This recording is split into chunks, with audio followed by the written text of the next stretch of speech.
Ngayong araw nga mga katangay, samahan niyo akong pumunta sa bukid dahil nga merong nagbigay ng pera kay Lola. Kaya naman tara, samahan niyo ako. Ayan, hello mga katangay. Magandang araw.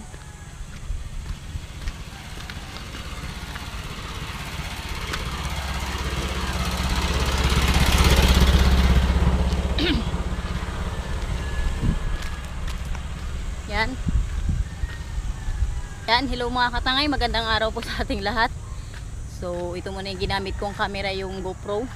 Dahil hindi pa tayo nakakabili ng cellphone. Napamalit sa cellphone natin na nasira. Bali, papunta akong bukid ngayon mga katangay. May sorpresa tayo kay Lola. Kasama ko si Pipo. Yan si Pipo. Oh! Diba? Maganda talaga mga katangay kapag may aso. Parang feeling mo kapag naglalakad ka sa mga ganito, safe ka kapag may kasama kang aso. Yun yung kagandahan sa kung may aso ka. So yan mga katangay, ito yung daan. Mainit.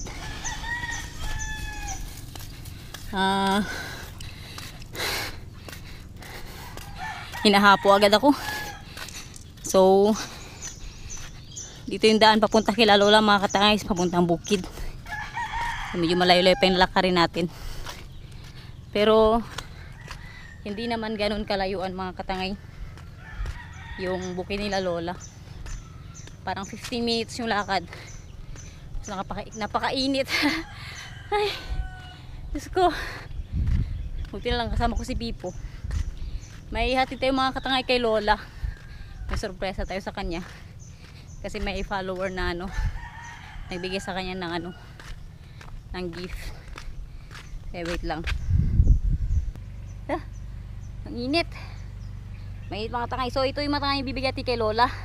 So may follower na to kay Lola at binigyan siya ng gift. Kaya papunta ngayon tayo sa bukid. Ayan. Ito yung daan. Nasa 15 minutes to mga katangay. Nakarin natin ng sa 15 minutes. So ayan yung nilalakad natin. Buti nga dito kalsada na. Dati kasi mga katangay masukal pa to yung dito. Yung daan. Kasama ko rin si Pipo mga katangay. Yung si Pipo. Nasa 15 minutes to mga katangay kapag lalakarin natin. Punta kila Lola. Yan si Pipo. Yung aking kasama. Aso namin mga katangay. So si Pipo mga katangay actually ampun lang namin yan. Pero nasa 7 years na yata siya sa amin. Merong may ari sa kanya dito na mag-asawa. Nakatira dati dito sa may Ibatuhan. Sa papunta din sa bukid nila Lola pag sa baba ka dumadaan. Yung pangalan ni Pipo mga katangay, hindi ko alam kung ano yung pangalan niya dati. Pero pinangalan siya mga katangay ni tatay ng Pipo kasi yung may-ari dati sa kanya ay si tatay Pitok tsaka si nanay Pundak. Yung mag-asawa ay may pangalang Pitok at Pundak. Kaya sinorkat ni tatay yung pangalan niya ni Pipo, ginawa niyang Pipo kasi Pitok Pundak. So yun. Hanggang ngayon mga tangayin tagal-tagal na sa amin si Pipo. Loyal na siya. Tsaka matagal na rin siyang binitawan na din ng may-ari. Kaya hindi na rin umuwi sa kanila. Tsaka nakikita naman nila na maganda yung lagay sa amin ni Pipo. Kaya hindi na rin naman nila kinuha. Yan, ampun namin to. Nagpunta lang to mga katangay sa bahay. Hindi na umalis-alis ng bahay.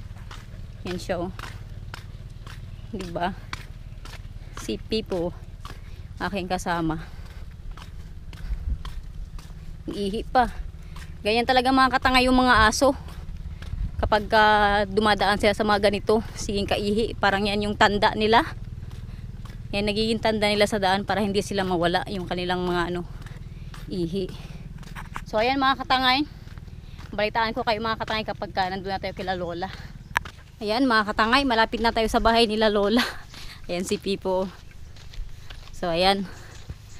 Excited na akong ibigay kay Lola yung regalo sa kanya ng isa sa mga followers ko. Kaya maraming salamat po. Yung sabi niya ay bahala daw si Lola kung ano yung gagawin ni Lola sa pera na na binigay niya. So yun mga katangay, ito yung bahay ng pinsan ko. Tsaka yun, ito yung bahay nila Lola. Puntahan na natin si Lola. Yan yung bahay nila. So Puntahan natin mga katangay si Lola. At ibibigay natin yung ano, regalo natin. Sobrang init. Grabe yung pawis ko. So sana ma-surprise si Lola sa bibigay natin. Panigurado masutuwa to. Yan mga tangay. Si Lola. Tulog. Ay. Gising pala. So yan mga tangay. Karating lang natin dito kila Lola. Si Lola yan nakahiga. Diyan siya natutulog sa malapit sa TV.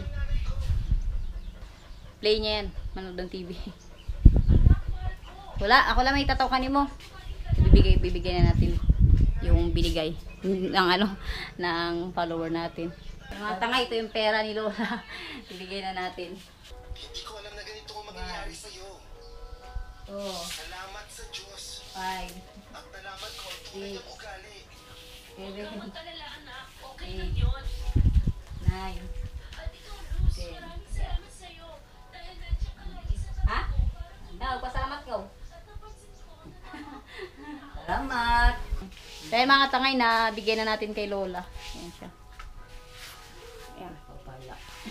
Salamat ka lang na. Magpasalamat ka lang. Salamat. Mga tangay. Hihihi. Salamat sa pagpapala. So, ayan. Salamat daw po sa pagpapala. Pinapasabi pala ng follower natin kay Lola na yung pera daw, ayan, yung perang galing sa kanya ay hindi daw siya yung nagbigay. Si Lord daw yung nagbigay niyan. Ayan. Ganito lang mga katangay. Pahinga muna ako, grabing init.